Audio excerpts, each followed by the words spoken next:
welcome back to my channel. Oh my god, it seems like forever since I've last been here on this channel, and it's probably because it has been forever, for which I'm so sorry guys. I apologize, but there's been so much going on that I really want to keep you updated, and I promise that I'll be more diligent with posting on my YouTube channel because of the importance of the infertility topic and the lack of information that is out there. So yeah, as you know from my last video, which I will link in the description box, I actually posted it last winter. Oh my god, this seems forever, and again I apologize. I am going through infertility treatment after I suffered a miscarriage last November. So next Saturday, it's going to be exactly 1 year since I miscarried, which was a very traumatic experience, and I had so much, I needed such a long time to deal with it and to heal from this trauma. So after the miscarriage, I decided that I will be taking on a fertility journey. So we decided to take on some natural remedies and follow some natural treatments for infertility, but we also scheduled an appointment for a fertility clinic after having reviewed tens of fertility clinics around in order to choose the best one and the one for what we needed. So finally, we had an appointment on the 30th of March this year. So 30th of March 2021 was supposed to be our baseline visit to the clinic, where the doctor would take my baseline hormone levels and would also take an ultrasound, transvaginal ultrasound, to see how my uterus and ovaries were doing. Unfortunately, I got sick with COVID right before my appointment. So I was diagnosed on the day of my appointment. So I had to call in and cancel that. So we could not go to our appointment up until I was released from quarantine, which was 14 days from the 30th of March. My husband was also in quarantine for 10 days, and we were supposed to go in for our baseline visit to the fertility clinic after my quarantine had expired. However, on the very last night of my quarantine, my husband, who had been absolutely asymptomatic of COVID up until that point, developed a fever and then developed the full symptoms of an active COVID infection. So he was considered also a COVID patient, and we had to go through another 14-day quarantine. So we had been quarantined for a total of 29 days, which was in itself a very dramatic experience, and we couldn't go to our next appointment as well. So we had missed 2 appointments at that point. And then finally, at the very end of April, we managed to get to the fertility clinic and go through a baseline visit. So I went into the office, the doctor had an ultrasound of my ovaries and uterus and said that everything was going fine there, checked my hormone levels, said that's fine as well. And then we decided to have a couple of cycles of checkups, so that my doctor could see if my uterine lining was developing normally throughout the cycle, if there were not any knots or any myomas or something like that within my uterine lining, and to see if my ovaries were growing and maturing an egg and releasing it with every cycle. So we decided to monitor 2 cycles with this regard, and then also my doctor said that we'll be able to time intercourse, because when I was going in for my ultrasounds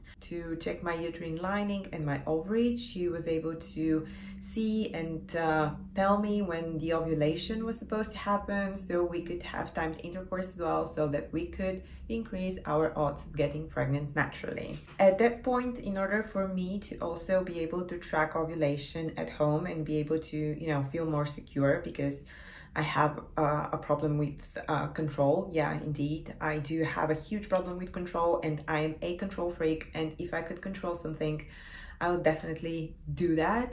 So because I have hydrocephalus, it increases the pressure in my brain, and it actually messes with the parts of my brain where the fertility hormones that are telling the ovaries to grow and mature egg, that region of my brain is being messed up by hydrocephalus.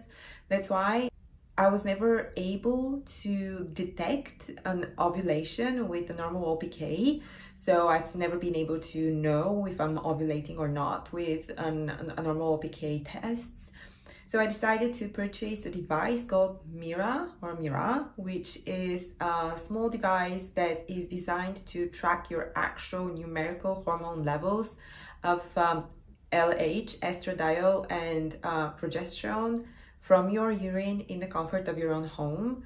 And it gives 90% accuracy to, no, even more, 99% accuracy of actual hormone levels. And it also gives a pretty good picture of how your hormones are going, how they're moving, and how they are developing throughout your cycle, so that you can see and track ovulation. So that was my way of tracking ovulation. As said, I've never been able to track it and to actually detect it with an OPK or, you know, ovulation prediction app has never been a lot of help for me as well. So that was what I took on to track my ovulation. So then a couple of months passed and May and June had gone, but nothing had happened yet. And then my doctor decided that it was time for me to go through an hysterosalpingogram, or HSG. Hysterosalpingogram, say that 5 times quickly, hysterosalpingogram. So HSG is basically an examination of your uterus and of your fallopian tubes. Basically what happens is you go in an x-ray room and you lie on an x-ray table, and then your doctor puts some contrast liquid from a tiny catheter through your cervix and into your uterus. So if this is the cervix and this is my uterus here, a small catheter goes into my cervix, opens inside of the uterus, and then your doctor sprays or spritzes some contrast via syringe through that catheter inside the uterine cavity, and that liquid is supposed to flow through the fallopian tubes and then drain into your tummy from the ends of the tubes that are closest to the ovaries. So that shows that your tubes are open and they can allow for the egg to pass freely, for fertilization to happen within the tubes, and for the fertilized egg or for the embryo to pass freely through the tube and get to the uterus, where it can then implant safely and not cause, for example, an ectopic pregnancy or alter the process of the egg and sperm meet as a whole.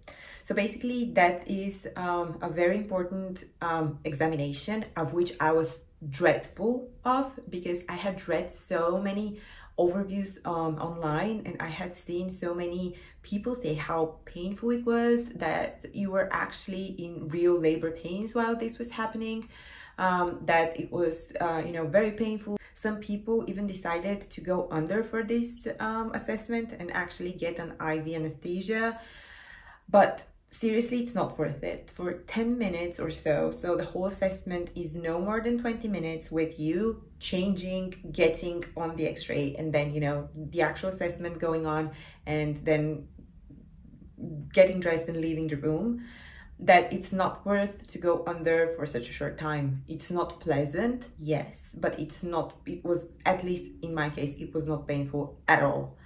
I was prescribed some ketoprofen suppositories for the morning before my procedure and for right before the procedure. So I had to put one suppository in my butt in the morning of the day of my procedure and right before the procedure, in order to help ease the pain, if any. So I can tell you that that was absolutely enough for me. I did not need to take any more pain medication or to go under for this assessment.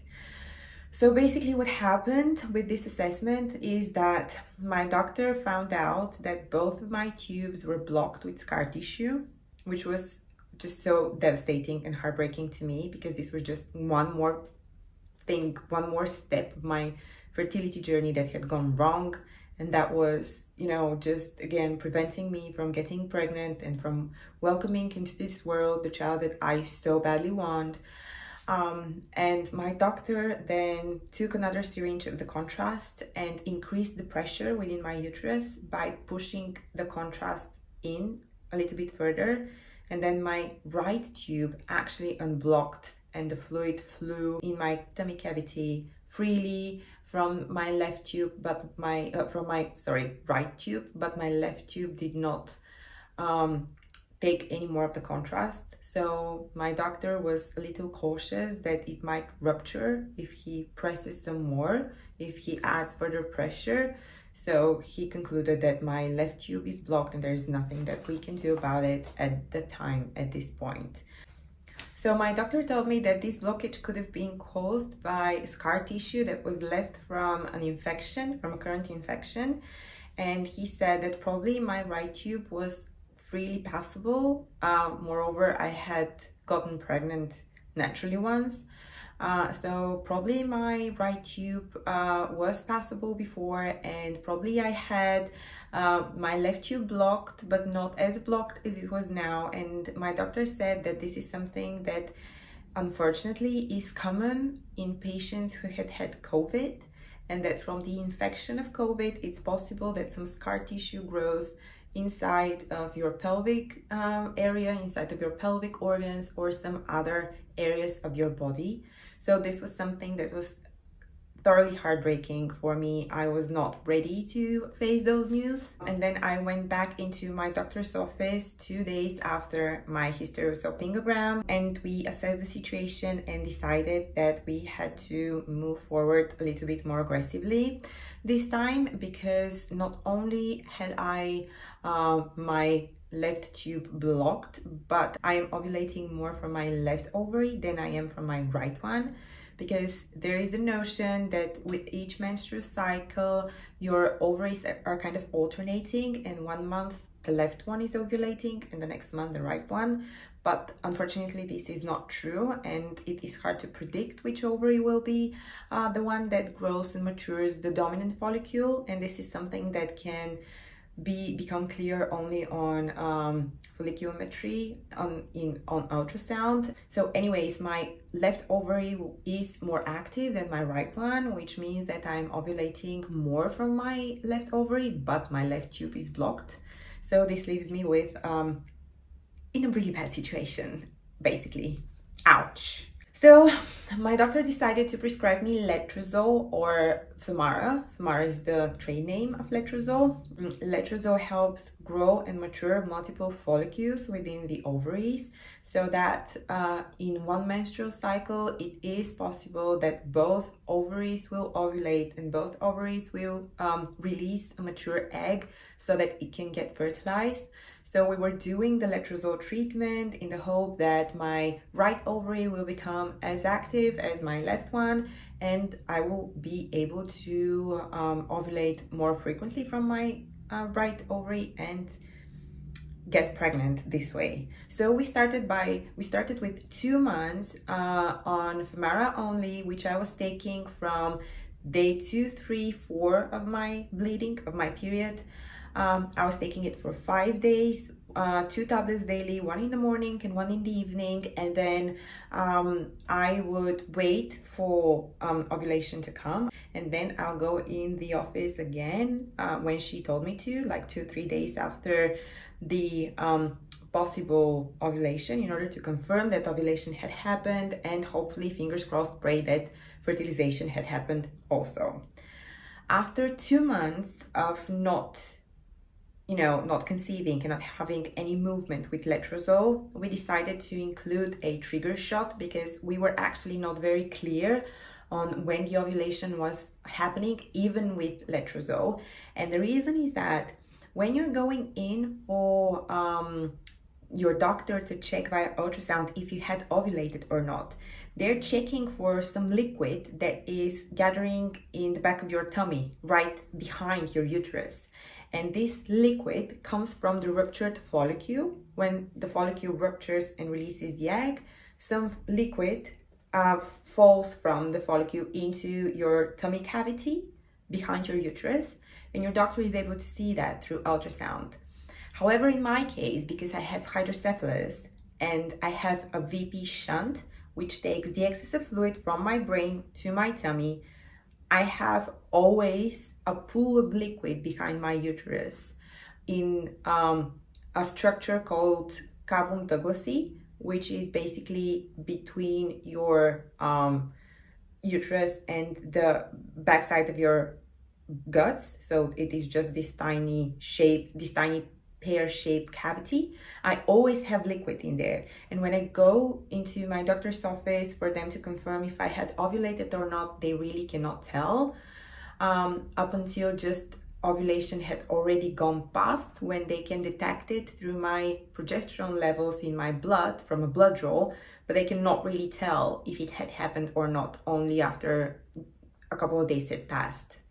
So we could not really time that ovulation, and we did not know whether or not it had happened on the day that it was supposed to, and we did not know if we had baby danced on the day that we were supposed to. So we decided to take it an extra notch and add trigger shot to my letrozole treatment. So we would basically repeat the letrozole protocol. I would take letrozole again, 5 days, 1 pill in the morning, 1 pill in the evening, and then after my last letrozole tablet, I would go in the doctor's office for my doctor to check if I had follicles that had grown and that were supposed to be, and that were hopefully going to be released. And she would administer a trigger shot of HCG, human chorion gonadotropin, which is the pregnancy hormone. So she would give me a shot of 5,000 international units of HCG in my tummy in order to trigger ovulation. And then from that shot on, you're supposed to ovulate 24 to 36 hours after that shot, 48 hours the most. So from the trigger shot, you're supposed to ovulate 48 hours after that, the latest. And guess what? I did not. I didn't ovulate. That follicle that was the dominant one, that was growing the most, it had grown further, but it did not rupture and it did not release an egg. It had just grown a little more, and then it turned into a cyst. It did not ovulate. So it turned out that I have this problem with hormones as well. I was a little bit too sensitive to some of them, and I was not responding as well to others because of the hormonal dysregulation that is coming from my brain and from what's going on in my brain. So at that point, I was really feeling very disheartened because I had gone through 3 months of medication and nothing had happened, and I was, just receiving more and more bad news. At the same time, I was pursuing my own kind of journey and treatment. I was really hoping that I'll be able to kind of unblock my left tube. Like, I was doing some research online on what can be done if you have a blocked tube. I ordered something called serapeptase in a dosage of 120,000 international units.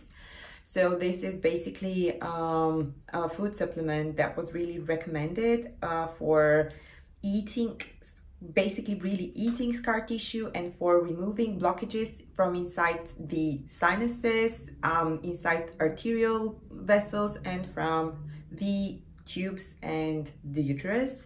So that's what I decided to pursue, some more natural remedies. I started drinking teas, added more alkaline foods to my diet. I was basically really trying to be as healthy as possible and also try and promote tube unblocking if I could in any way. So then a couple of months passed as well, and my September appointment came. And on my September appointment, my doctor told me that at this point we should be considering pursuing IVF. So at the beginning of my fertility journey, especially after suffering my miscarriage and after mourning that loss and after all of the really traumatic events that had happened, I had one and only hope, and that was that because I had conceived before, I would be able to conceive again quite quickly. Because for my first pregnancy, it was not planned at all. We were not tracking ovulation, we were not timing intercourse, we were just having fun. It was at the seaside during our summer vacation. So I was hoping that with a little bit more of a help, like with some healthy diet, some more supplements, tracking ovulation and doing all that, I'll be able to conceive quite quickly. However, up until this point, as mentioned, 1 year, I haven't conceived yet. I've gone through numerous fertility treatments. I've gone through 3 rounds of medication. I've taken thousands of dollars of supplements worth so far. I've done everything and anything that I could read online. I have taken on meditation, yoga, healthy eating. I got the diffuser and started using essential oils to help me relax, to help me improve my mood and all that, but still nothing is happening. So when my doctor told me that we should pursue IVF now, I was not sure what to do and how to react. I wasn't sure whether or not I should be seeking another opinion, whether or not I should be, dropping off from all of the fertility treatments whatsoever and try some natural remedies again. I tried to tell myself that I'm still young, like I'm 32 years old, I'm not over 35 or something, but then I sat down one day with my husband, we sat down together and we assessed the situation and we decided to pursue IVF. So I went into my doctor's office, I told her that we'll be pursuing IVF, and she told me to come between days 1 and 3 of my next menstrual cycle so that she would be able to give me my IVF medication and instruct me on how to use them and how to apply them. So today is Sunday, the 31st of October 2021, and I am on cycle day 2. Tomorrow is Monday, and as my doctor's office was closed over the weekend, tomorrow I'm going in to get my medications and to be instructed on how to use them. So yesterday, on cycle day 1, I have actually started my IVF journey, which is a completely new chapter of my fertility journey and my infertility treatments.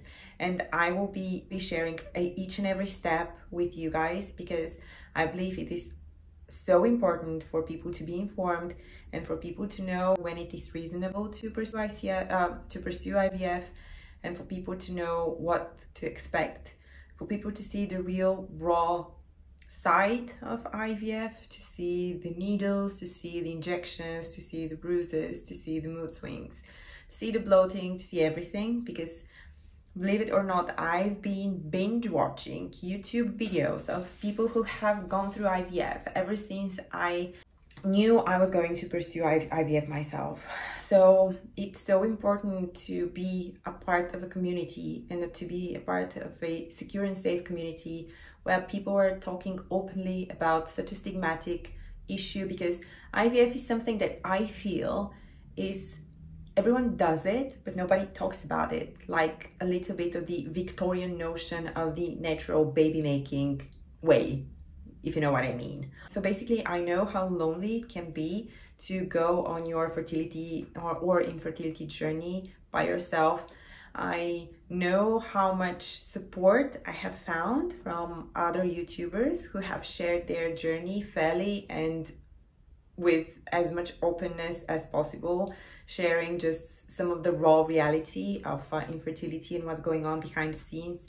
So I'll try and make this journey as open as possible, and I'll be sharing with you each and every step. And I hope you'll come with me on this journey, and we'll be able to form a community of openness, and a community of sharing, and a community of honest questions and honest answers. So please, if you enjoyed this video, go ahead and press the like button. Also, please, if you enjoy the content that I'm sharing now, and as you know that I'll be sharing my IVF vlog, please make sure to hit that subscribe button, because it will mean a lot to me. It will mean that you like what videos I'm making, and it will tell me that you enjoy this content. You can also follow me on Instagram. My Instagram is in the about section of my YouTube channel. You can always reach me out on Instagram. I am going to respond to all of your questions. I have been using my Instagram to connect to other people with hydrocephalus. I do have a community of hydrocephalus, of people with hydrocephalus there. I would very much like to make it a platform for people that are having issues with infertility as well, because this is such an important topic, and a topic with that one can never talk enough about, and one can never be too informed about, and one can never be too open about. So please feel free to leave your comments below. I would love to read them. Thank you very much for watching, and I'll see you next time.